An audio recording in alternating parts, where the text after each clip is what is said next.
এই ধরনের লাভ ক্ষতির অঙ্ক 90% মানুষ ভুল করে। আপনি পারবেন তো? না পারলে ভিডিওটি শেষ পর্যন্ত দেখুন। 20% লাভে একটি পণ্যের বিক্রয় মূল্য 60 টাকা হলে 20% ক্ষতিতে পণ্যটির বিক্রয় মূল্য কত? এই ট্রিক্স মনে রাখতে হবে, ক্রয় মূল্য সবসময় হচ্ছে 100%।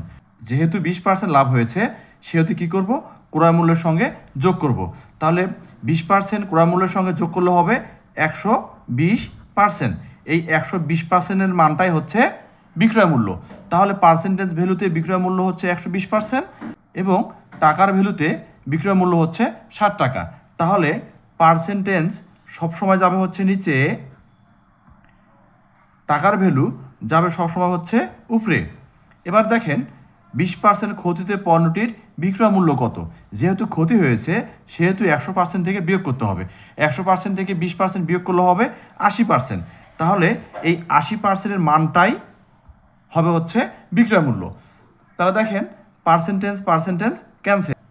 60 দ্বারা 120-কে ভাগ দিলে হবে 2, 2 দ্বারা 80-কে ভাগ দিলে হবে 40, সমান হচ্ছে 40 টাকা। তাহলে এই কোশ্চেনের অ্যান্সার হবে খ, 40 টাকা।